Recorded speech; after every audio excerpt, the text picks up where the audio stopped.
जय श्री राम दोस्तों, कैसे हैं आप सब। उम्मीद करता हूं बढ़िया होंगे, स्वस्थ होंगे, मजे में होंगे। मेरा नाम जयदीप मिश्रा है। अपने चैनल पर मैं पशुपालन संबंधित जानकारी भी देता हूं और अपना रूटीन लाइफ भी शेयर करता हूं। दोस्तों आज है 25 अगस्त और इस वक्त दोपहर के 12:30 बज रहे हैं और अभी फिलहाल मैं हूं अपनी डेयरी पर अपनी गायों के पास। और दोस्तों मौसम हो रखा है बहुत तेज बारिश का। देखिए एकदम बादल हो रखे हैं काले, एकदम भयंकर की बारिश होने की पूरी संभावना है। और सुबह से वैसे भी बारिश हो ही रही है लगातार, कभी तेज़ होती है कभी कम होती है, लेकिन बारिश हो रही है। और अभी फ़िलहाल जिस तरह से बादल नज़र आ रहे हैं, पूरी आशंका है कि बहुत तेज़ बारिश आएगी और बेहतरीन पानी गिरेगा। तो दोस्तों एक खुशखबरी है, हमारा मंगल और लालू दोनों वापस आ चुके हैं। 2 दिन का वनवास काटने के बाद आखिरकार इन लोगों को रास्ता मिल गया और ये ऊपर आ गए। पता नहीं कैसे मंगल उस तरफ पहुँच गया था, और जब पहुँचा था तो बड़ा परेशान था, चिल्ला रहा था। फिर लालू भी उसके पीछे पीछे कहीं से पहुँच गया और उसके बाद फिर इन दोनों ने 2 दिन काटे पीछे। पूरे 2 दिन गायब थे। लोग गायब थे मतलब यहाँ से गायब थे, यहाँ तो चरते हुए नजर आ रहे थे।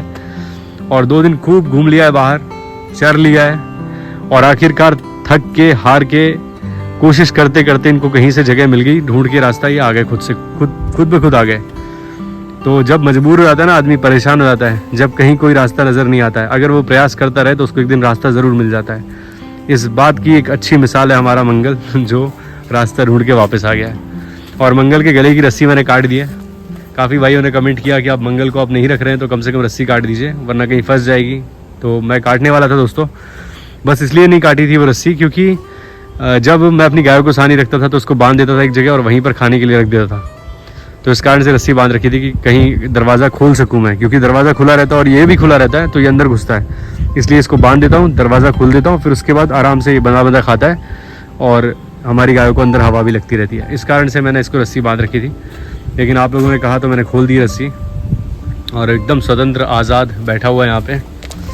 खूब हरा चारा खा रहे हैं भाई, घूम घूम के यहाँ इतना चरा है हद से ज़्यादा।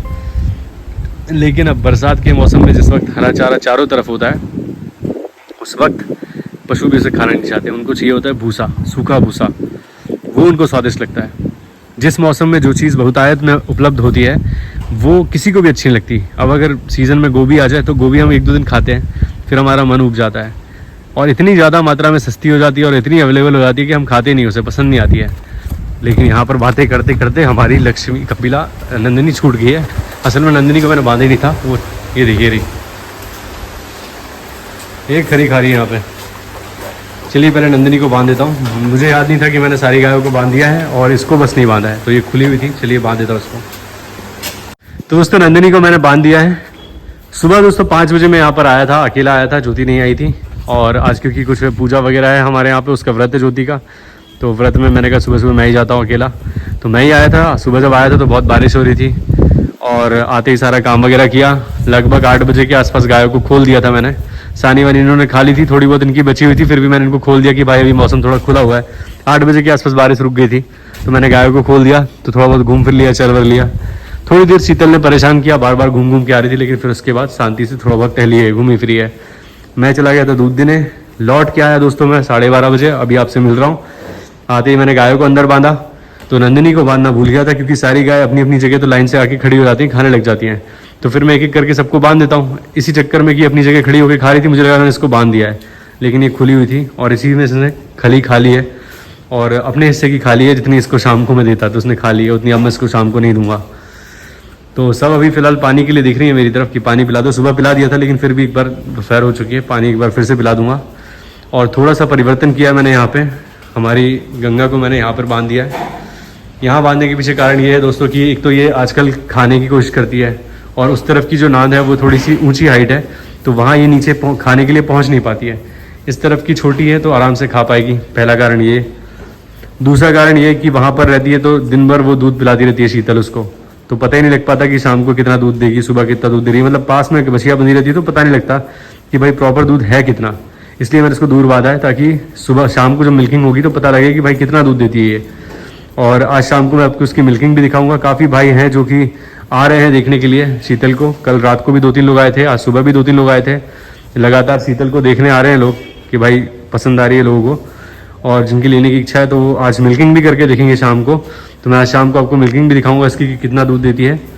और अभी फ़िलहाल दोस्तों जब भी मैंने दूध निकाला तो 2 थन से 1.5 लीटर के आसपास दूध दिया है इसने। 2 थन से 1.5 से 2 लीटर के आसपास होगा मुश्किल से।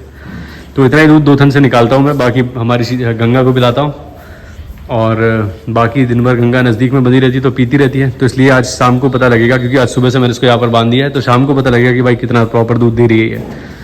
और ऐसा कहा जाता है कि जो गाय ब्याती है जिस वक्त, और उस वक्त जितना वो दूध देती है, तो उस वक्त जब वो ब्याती है तो कितना दूध देती है, उसका डबल दूध देती है जब वो दूध पर आती है। आप समझ रहे हैं मैं क्या कह रहा हूँ? मैं ये कह रहा हूँ कि भाई जब गाय ब्याती है तो कोलेस्ट्रम जो पहला दूध होता है, जिसे कई जगहों पर खीस भी कहा जाता है हरियाणा वगैरह में, और अलग अलग नाम है स्टेट के हिसाब से, तो वो जो पहला दूध जब माँ देती है 2-3 दिन जो फटता है, अगर वो दूध मान लीजिए 4 लीटर है, तो गाय जब दूध पर आएगी लगभग 20 दिन बाद, तो वो लगभग 8 लीटर दूध देगी। उसका डबल दूध देती है गाय, जितना वो पहला दूध देती है उसका डबल। तो अभी जैसे कि मान के चले हम 1.5 लीटर दूध दे रही है ये 2 थन से, तो ये एक टाइम का 3 लीटर अगर देगी अभी, तो ये 20 दिन बाद देगी 6 लीटर दूध एक टाइम का। तो मतलब दिन का 12 लीटर दूध गारंटी से देगी ये गाय। तो ये अंदाज़ा है, और बाकी प्रॉपर दूध कितना देती है शाम को आज पता लगेगा। मैं मिल्किंग दिखाऊंगा आपको इसकी। और कई भाइयों ने कहा कि आप गंगा के गले में इतनी छोटी सी और रस्सी बांध दी आपने, ये नहीं करना चाहिए, खोल के रखना चाहिए उसको, घूमने फिरने दीजिए, आज़ादी दीजिए। अगर भावनात्मक रूप से देखा जाए तो आप बिल्कुल सही कह रहे हैं, हर किसी को आज़ादी का हक है, जीवन भर बेचारी को बंधे ही रहना है। अगर मौका मिलता है थोड़ा बहुत खुलने का बचपन में 1-2 महीने, तो मौका देना चाहिए। ये तो दोस्तों हो गया भावना के रूप से देखा जाए तो। और अगर आप व्यवसाय करते हैं तो उस हिसाब से अगर देखें तो आपकी बछिया की ग्रोथ तभी होती है जब आप उसको एक जगह पर रख के खिलाते हैं, उसको दौड़ाते चलाते फिराते नहीं है। कई भाई क्या करते हैं कि भावनाओं में आके ज़्यादा और बच्चों को खोल देते हैं, वो दौड़ते फिरते रहते हैं, दूध प्रॉपर पिलाते हैं, लेकिन बच्चों को खोल देते हैं, वो चलेंगे फिरेंगे, दौड़ेंगे कूदेंगे और फिर सुबह शाम दूध पिएंगे और खाएंगे पिएंगे, हेल्दी रहेंगे। इससे पशु तंदुरुस्त तो रहता है लेकिन ग्रोथ कम होती है। ग्रोथ इसलिए कम होती है क्योंकि जो एनर्जी उसको दूध से मिल रही है, जो भी वो खा पी रही है, वो सारी वेस्ट कर रही है वो दौड़ने में।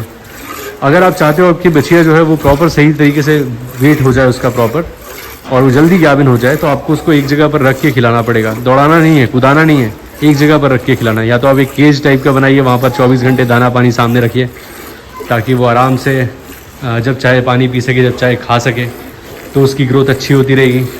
और अगर आपने उसको खोल दिया तो भाई फिर वो दौड़ेगी कूदेगी, एनर्जी वेस्ट करती रहेगी और फिर वेट गेन नहीं करेगी और फिर समय से गाभिन नहीं होगी। तो इस पर्पज़ से भी बांधना बहुत ज़रूरी है। और दूसरा कि अगर ये खुली रहती है तो दूसरी गायों के पास जाती है, किसी गाय ने सींग भी मार दिया तो तकलीफ हो जाएगी, और हमारी शीतल बेचैन रहती है जब हमारी गंगा खुली रहती है उस वक्त। तो इस कारण से बंधी हुई ठीक है ये, और बढ़िया है, आराम से है, दूध पी लेती है जितना 2 थन में निकलता होगा भगवान ही जाने। भाई अभी तक तो मैं 1.5 लीटर दूध ही निकाला है, बहुत से बहुत 1.5 से 2 लीटर टच करता होगा, नापा नहीं है मैंने, वैसे अंदाजे से बता रहा हूँ दोस्तों। आज शाम को पता लगेगा कि भाई कितना देती है। और जब तक इसकी पूरी अंदर से बच्चादानी की सफाई नहीं हो जाती, जो भी बच्चादानी के अंदर कचरा वगैरह होगा जिसके अंदर बच्चा रहता है, तो गाय ब्याने के बाद वो कचरा डिस्चार्ज करती रहती है, लगभग 20 दिन तक, तो 18-20 दिन तक तो निकलते रहते हैं थोड़ा थोड़ा। तो तब तक ये दूध पर नहीं आएगी, उसके बाद ये प्रॉपर दूध पे आएगी। तो देखते हैं कितना दूध देती है। और बाकी मैंने दोस्तों इसकी कीमत रखी है 45,000 रुपये, 45 से 50,000 रुपये। 50,000 हो गए मांगने वाले, 45,000 हो गए देने वाले, और थोड़ा बहुत नेगोशिएशन और हो जाएगा, मतलब एक गुंजाइश थोड़ी सी है, लेकिन मैक्सिमम 45,000 अपन 45,000 की उम्मीद कर रहे हैं कि मुझे मिलने चाहिए इसके। और काफ़ी लोग इंटरेस्ट भी दिखा रहे हैं, और एनिमल ऐप पे भी मैंने डाल दिया है, तो उम्मीद है कि वहाँ से भी लगातार 2-3 कॉल आ चुके हैं सुबह से, तो बहुत ही जल्द चली आएगी। आप लोग मजबूरी समझ सकते हैं, जो भाई इमोशनली जुड़े हुए हैं शीतल से, वो सब समझ सकते हैं दोस्तों। एक वक्त था जब ये गाभिन थी और इसका कोई मतलब रखने को तैयार नहीं था इसको, एक वक्त ऐसा था। और आज जब ये दूध देने लगी है, जब इसको कोई रखने को तैयार नहीं था, तब मैंने इसको सहारा दिया। भाई भगवान की कृपा थी, भगवान की कृपा से ये मेरे पास आई और मैंने इसको सहारा दिया, रखा, और जिस वक्त इसको ज़रूरत थी अच्छी फीड दी, सब कुछ दिया अपनी तरफ से जो प्रयास कर सकता था। इतने पशुओं के होते हुए भी जिनको मैं खिला रहा हूँ बिना दूध के, उसके बावजूद मैंने एक गाय को और लेके आया, खिलाया पिलाया, जितनी बन सकी सेवा की। और अब मुझे ज़रूरत है दोस्तों, मजबूरी है मेरी, क्योंकि कम पशु रखूँगा, जितने अच्छे पशु रखूँगा उतना अच्छा रहेगा मेरे लिए। ज़्यादा अधिक दूध वाले जो मेरे घर की ब्रीड है, जिनसे मैं ब्रीड पे थोड़ा बहुत काम करना चाह रहा हूँ, वही पशु रखूँगा तो मैं अच्छे से काम कर पाऊँगा। और अगर मैं भावनाओं में आके काम करूँगा कि भाई मुझे इमोशनल होकर सोचूंगा मैं, तो मैं कभी इस काम को नहीं कर पाऊँगा, क्योंकि भाई अपने पास ना खुद का हरा चारा, ना भूसा है, ना कुछ भी हरा, कुछ भी खुद का नहीं है, सब खरीदना ही है। तो अगर मैं शीतल को सेल कर देता हूँ तो मैं बाकी गायों के ऊपर ध्यान दे पाऊँगा। इनके लिए जो ज़रूरत की चीज़ें हैं, जैसे डेजी को काफ़ी लंबे समय से कैल्शियम नहीं मिला, डिज्नी को काफ़ी समय से कैल्शियम नहीं मिला, तो इनको कैल्शियम की आवश्यकता है। बॉडी एकदम वीक होती जा रही है, ना हरा चारा, केवल मिनरल मिक्सचर देता हूँ मैं अगर कोई सप्लीमेंट की बात की जाए तो उसके लिए।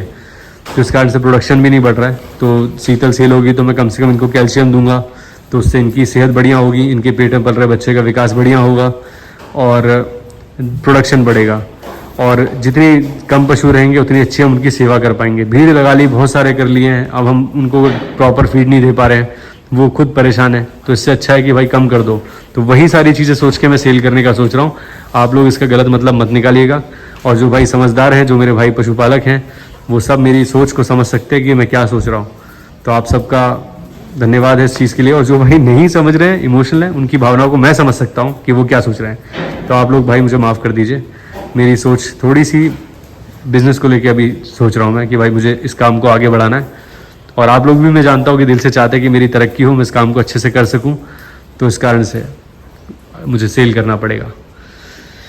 तो अभी फ़िलहाल सारी गाय खा के बैठने लगी हैं और अब मैं इनको पानी वानी पिला देता हूँ और उसके बाद चलते हैं घर। और शाम को मैं आपको दिखाता हूँ हमारी शीतल की मिल्किंग की कितना दूध दे रही है अभी फ़िलहाल।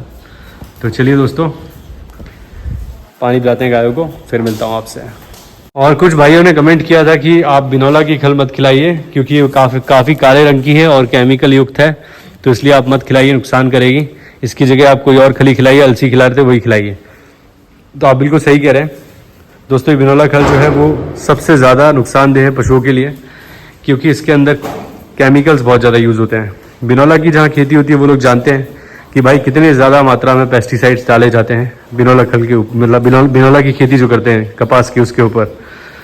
और यही केमिकल जो है वो बाद में खली के रूप में हमारे पशु को दिया जा रहा है और उससे फिर नुकसान होता ही होता है। बिल्कुल, मैं कभी भी पसंद नहीं करता बिनौला की खल खिलाना, क्योंकि मुझे कभी उससे रिजल्ट भी नहीं मिला है। और वो तो मजबूरन खिला रहा हूँ क्योंकि थोड़ी सस्ती है, इसलिए ले आया हूँ इस बार, वरना मैं अलसी ही खिलाता हूँ रेगुलर, आप लोग जानते हैं। सरसों की खल भी बहुत अच्छी है, मूंगफली की खल बहुत ही बेहतरीन है, और आजकल तो मक्के की खल भी मिलती है, वो भी बहुत बढ़िया है। तो आप ये सारी खिलाइए, लेकिन आप बिनौला खिलाइए, लेकिन मतलब ज़्यादा मात्रा में मत दीजिए। और अच्छा बिनौला हो, अच्छी क्वालिटी का हो तो आप दे सकते हैं, कोई दिक्कत नहीं है। लेकिन केमिकल तो सब में यूज़ हो रहे हैं दोस्तों।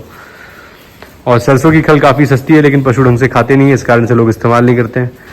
अगर आप खिलाना चाहते हैं तो आप सरसों की खल जब भी लेके आए, भिगोएं, उसमें थोड़ा नमक डाल दें, सिंधा नमक, तो पशु अच्छे से खा लेगा। थोड़ा नथुनों पे सरसों का तेल लगाइए कुछ दिन तक, उसको स्मेल की आदत हो जाएगी तो फिर खाने लग जाएगा। और जो भाई खिलाते तो उनके पशु तो खाते ही हैं भाई। तो सरसों की खल बहुत अच्छी है दोस्तों। इस वक्त रात के 8 बज चुके हैं और अभी फिलहाल मैं हूँ अपनी गायों के पास और सारा काम कंप्लीट हो चुका है। गाय आराम से खा के बैठ चुकी है, पानी वगैरह भी पी लिया है। और मैंने आपसे कहा था कि मैं शाम को शीतल की मिल्किंग दिखाऊंगा, तो दोस्तों मिल्किंग नहीं दिखा पाया मैं आपको, क्योंकि वो आए नहीं जिनको मिल्किंग करनी थी। और मैं चाहता हूँ कि कोई ऐसा व्यक्ति मिल्किंग करे जिसकी मिल्किंग की स्पीड अच्छी हो, और वो लेने वाला व्यक्ति स्वयं मिल्किंग करे, ताकि उससे पारदर्शिता भी बनेगी और किसी 4 आदमी के सामने मिल्किंग होगी तो क्लियर भी रहेगा कितना दूध दे रही है। जो मैंने 2 थन से दूध निकाला तो 2 लीटर दूध दिया, और मेरी स्पीड बहुत कम है, मेरे हाथों में चोट लगी हुई है, मेरे हाथों की उंगलियां मुड़ती नहीं है। तो इस कारण से सभी भाई मेरे जानते हैं कि मेरे हाथ डैमेज है, तो मैं एक थन से दूध निकालता हूँ। और ऐसे में अच्छा दूध देने वाला पशु भी कम दूध देता है। तो मेरे निकालने पर लगभग 1.5 से 2 लीटर के आसपास दूध दिया इसने 2 थन से। 2 थन हमारी बचिया को पिलाया मैंने। और कल अगर वो आते हैं सुबह तो मैं कल आपको इसकी मिल्किंग दिखाऊंगा। और अभी दूध पर नहीं आई है, धीरे धीरे करके दूध पे आएगी, और बहुत ज़्यादा दूध भी नहीं देगी, इतना मैं पहले ही बता चुका हूँ आपको। बहुत से 8 से 10 लीटर दूध की उम्मीद है मुझे इससे ज़्यादा दूध नहीं देगी। पहले मुझे लग रहा था कि 12 प्लस जाएगी, लेकिन अभी फिलहाल जो स्थिति है उस हिसाब से तो यही लग रहा है। तो अभी फ़िलहाल दोस्तों सारी गाय आराम से बैठ चुकी हैं, और अभी शाम को ज्योति भी आई है, पूजा कर रही है अभी यहाँ पे, और आयांश ऋत्विक भी आए हैं। ये आयांश 2-3 दिन से लगातार बोल रहा था मुझसे कि पापा मुझे चलना है और छोटी बच्चिया को खिलाना है, यहाँ आके खेलना है उसके साथ। तो आज ये आया था। अमेरिका जाना। अमेरिका? आज कैसे जाएंगे अमेरिका बेटा? कैसे जाएंगे? कैसे जाएंगे अमेरिका? हम लोग गाड़ी से जाएंगे, फिर प्लेन दिखाएगा तो उड़ जाएंगे, और फिर प्लेन से जाएंगे। तो अमेरिका जाके तुम्हें करना क्या है पहले बताओ? सूट लेना है। कौन सा सूट लेना है? स्पाइडरमैन वाला। स्पाइडरमैन वाला सूट लेना है? इधर नहीं मिलता है क्या? तो इसको स्पाइडरमैन वाला सूट चाहिए। पिछले 3 दिनों से बोल रहा है मुझसे कि पापा अमेरिका में मिलता है, आप वहीं लेके चलो मुझे। घर से बहुत दूर है, तो हम पहले बाइक से जाएंगे, फिर वहाँ से हेलीकॉप्टर से जाएंगे, और फिर हम सूट लेके आएंगे स्पाइडरमैन का। चलो ठीक है बेटा, अमेरिका तो नहीं लेकिन तुम्हें स्पाइडरमैन का सूट ज़रूर दिला दूंगा। तो अभी फ़िलहाल दोस्तों सारी गाय बढ़िया हैं और सब स्वस्थ हैं। और एक खुशखबरी है, हमारी कपिला कल हीट पे थी और काफ़ी अच्छा डिस्चार्ज किया इसने कल, बहुत दिनों बाद। जो मतलब हल्का मोटा मोटा सा डिस्चार्ज रहता था, लेकिन कल काफ़ी बेहतर डिस्चार्ज था और थोड़ी बहुत हल्के बहुत सिम्टम भी कर रही थी। अगर ये जैसे कि कल थी 24 तारीख, अगर ये अगले महीने की 15 तारीख को फिर से हीट पे आती है 21 दिन बाद, तो मैं समझ जाऊंगा कि भाई ये हीट पे आई थी पिछली बार और परफेक्ट टाइमिंग चल रही है इसकी, तो फिर मैं इसकी यही कराऊंगा। और अभी 14 महीने की उम्र है, 14 महीने की उम्र में लाली भी ज्ञापन हुई थी और 14 महीने की उम्र में हमारी कपिला भी हीट पे आई है, तो ये बहुत खुशी की बात है। लक्ष्मी ने अभी वैसा डिस्चार्ज नहीं किया जैसे कपिला ने किया है और कपिला बढ़िया खा भी रही है और अच्छी हेल्थ भी बन रही है, चमक भी आ रही है। तो अगर अगले महीने की 14 तारीख को ये हीट पे आई तो फिर मैं इसको ज्ञापन करा दूंगा, ज़्यादा वेट नहीं करूँगा। काफ़ी भाई है जो 1 2 3 हीट छोड़ देते हैं, आप पहली हीट छोड़ दीजिए, नेक्स्ट हीट पे जब गाय आती है बछिया आती है तो उसको ज्ञापन करा दीजिए, कोई समस्या नहीं होगी। हीट पे पशु तभी आता है उसका पूरा प्रॉपर बॉडी वेट बन चुका होता है और अगर अच्छी खिलाई पिलाई बढ़िया सेहत का ध्यान रखते हैं आप पशु की, तो वो 14-15 महीने में हीट पे आ ही जाता है। बहुत से वो 14-15 महीने, वरना 11-12 महीने में भी हीट पे आ जाती है बछिया। तो अच्छी बात है कि हमारी कपिला सही समय से हीट पे आई है। हाँ बेटा। पापा मुझे ठंड लगा है। ठंड लग रही है? फुल शर्ट पहन रखी है फिर भी? चलो अब घर चल रहे हैं बस। तो दोस्तों बारिश हो रही है बाहर हल्की हल्की और अब घर चलने का समय हो चुका है। सारा काम कंप्लीट हो चुका है। कल के वीडियो में हो सकेगा तो मैं आपको हमारी शीतल की मिल्किंग दिखाऊंगा। तो उम्मीद करता हूँ आज का वीडियो आपको अच्छा लगा होगा। अगर अच्छा लगा है तो प्लीज़ लाइक करें, चैनल को सब्सक्राइब करें और बेल आइकन ज़रूर दबाएं ताकि आपको इस तरह के वीडियोस का नोटिफिकेशन मिलते रहे। मिलते हैं दोस्तों, तब तक के लिए जय श्री राम, अपना ख्याल रखें दोस्तों।